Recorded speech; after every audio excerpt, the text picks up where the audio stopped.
नमस्कार। आज हम बात करने वाले हैं राज्य सरकार समय समय पर जो भूमि अभिलेखों को अधिक पारदर्शी और डिजिटल और विवाद मुक्त बनाने के लिए नए नियम लागू करती है। उस विषय पर आज हम बात करने वाले हैं। कुछ नए नियम हैं। अगर आप भी किसान हैं और आप भी खसरा खितौनी की जानकारी रखते हैं, समय समय पर नए नियम आते हैं, तो वो नियम जो हैं शायद आप सभी के लिए बहुत ही जरूरी है। और आज इसी नियम को आज मैं आपको विस्तार से बताने का प्रयास करूंगा। आपकी जानकारी के लिए बता दें, जो आपका खितौनी के बारे में मामला है, अगर आप एक नए खेत भूमि को खरीदने की सोच रहे हैं, या फिर आप अपने भूमि की सुरक्षा व्यवस्था की बढ़ाने की सोच रहे हैं, या फिर आप कोई जानकारी ऐसी चाहना चाहते हैं, तो आपको ये वीडियो पूरी देख लीजिए, क्योंकि आपके लिए शायद ये वीडियो की बताई हुई जानकारी बहुत ही लाभदायक हो। पहले मैं बात करने वाला हूं जो राज्य सरकार समय समय पर भूमि अभिलेखों को अधिक पारदर्शी और डिजिटल और विवाद मुक्त बनाती है। आपने अक्सर ग्राम में देखा होगा, यानी कि ग्राम पंचायतों में देखा होगा कि हर जगहों पे कहीं ना कहीं दिक्कतों का सामना करना पड़ता है। थोड़ी थोड़ी जमीन विवाद, तो ये सब चीज मुक्त होंगी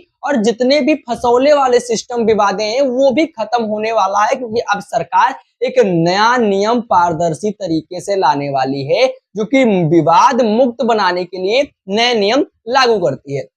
अब ऐसे बदलाव का उद्देश्य रिकॉर्ड को सही रखना, फर्जीवाड़ा पर रोक लगाना, किसानों को सरकारी सेवाओं का लाभ आसानी से उपलब्ध कराना और उन सभी किसानों को सही राह दिखाना है। अब देखिए, पहले आपको बता दूं, यदि खसरा या खितौनी की कोई व्यवस्था लागू होती है तो किसानों को अपनी भूमि रिकॉर्ड की जांच भी करनी चाहिए। अब ये नए नियम लागू होंगे तो आपको क्या करना होगा ये मैं आपको बताना चाहूंगा। देखिए, आपका होता क्या, आवश्यकता पड़ने पर जो संबंधित राजस्व विभाग या फिर तहसील कार्यालय में जानकारी लेकर रिकॉर्ड अपडेट करानी चाहिए। यही रिकॉर्ड, यानी कि जो सही रिकॉर्ड होगा, वही जो नामांतरण फसल ऋण सरकारी योजना का लाभ और भूमि संबंधी अधिकारों पे संबंध मिलती है। आपका जो सही रिकॉर्ड होगा उसी चीज को देखा जाएगा। और उसके बाद मान लीजिए नया रिकॉर्ड आया, नया नियम आया।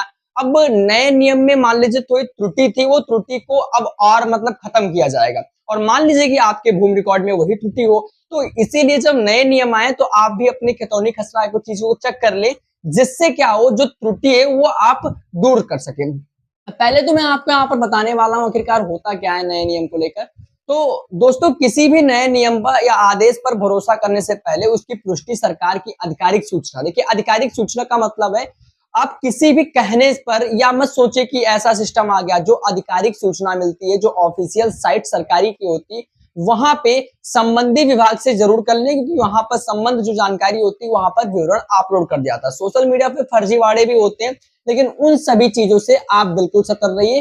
कारण इसका ये रहता है क्योंकि आज के समय में फेक वेबसाइट, यहाँ तक फेक चैनल ज्यादा से ज्यादा लोगों तक भ्रामक जानकारी पहुंचाते हैं। देखिए, किसी भी नए नियम आदेश पर जब जारी होता है तो उसको भरोसा करने से पहले उसकी पुष्टि कर ले। अगर सरकार की ओर से इस विभाग में कोई आधिकारिक आदेश या गाइडलाइन जारी होती है तो हम आपको सबसे पहले बताते हैं। तो नए नियम की अगर मैं बात करूं तो अब आपके जो भी चीजें होंगी वो डिजिटल प्रक्रिया से होंगी, पारदर्शी तरीके से होंगी। ऐसा नहीं कि पहले आप कुछ ऐसा होता था, लेकिन अब नए नियम, कारण इसका यह है कि फर्जीवाड़ा को अब रोक लगाया जाएगा। सरकार ने इसके बाद, इससे पहले भी कई बार ये भी कहा है, जितने भी जो फर्जीवाड़ा हैं या फिर नए नियम लाए जाते हैं तो उस नियम का मकसद केवल यही होता है किसानों को सही लाभ देना। आपने हाल ही में देखा होगा किसान पोर्टल पर जो फार्मर रजिस्टर्ड होता है या फिर फार्मर आईडी के बारे में जानकारी दी गई थी, तो इससे क्या होगा कि हर एक किसानों को उचित लाभ मिलेगा और किसी का भी भरोसा जो होगा वो कोई अन्य नहीं लेकर जाएगा। इसीलिए समय समय पर नए नियम आते हैं। तो जो अब ये नियम आने वाले हैं, इसमें आपके पूरी जानकारी को डिजिटल कर दिया जाएंगे। जैसे कि मान लीजिए कि जिस तरह से आप अपने आधार से नंबर से पैसा निकाल सकते हैं, उसी तरह से आपका एक ऐसा सिस्टम बनाएगा जिससे आपका पूरा विवरण पूरा निकलकर सामने आ जाएगा। तो अब आपकी डिजिटल प्रक्रिया को लागू किया जा रहा है। इस नए नियम के अंतर्गत आपको जो फर्जीवाड़ा होगा वो बंद हो जाएगा, भूमि विवाद खत्म हो जाएगा और धीरे धीरे कर ये सभी किसानों के लिए लाभदायक होगा। जानकारी यही थी। अगर आपको वीडियो कैसे लगी कमेंट बॉक्स में बताइए, और अगर आपको वीडियो पसंद आया हो तो वीडियो को लाइक करें, चैनल को सब्सक्राइब करें। मिलते हैं अपने किसी नए वीडियो में। इस वीडियो को ज्यादा से ज्यादा लोगों तक शेयर भी करें। और आपको बता दें, यहाँ पर आपको ऑल इंडिया अपडेट सबसे पहले अच्छी जानकारी मिलती है, हर किसानों से जुड़ी खबरें मिलती हैं, हर एक अपडेट सबसे पहले आप तक यहाँ पर पहुंचाया जाता है। जानकारी यही थी। वीडियो अगर आपको पसंद आया हो तो वीडियो को लाइक जरूर करें।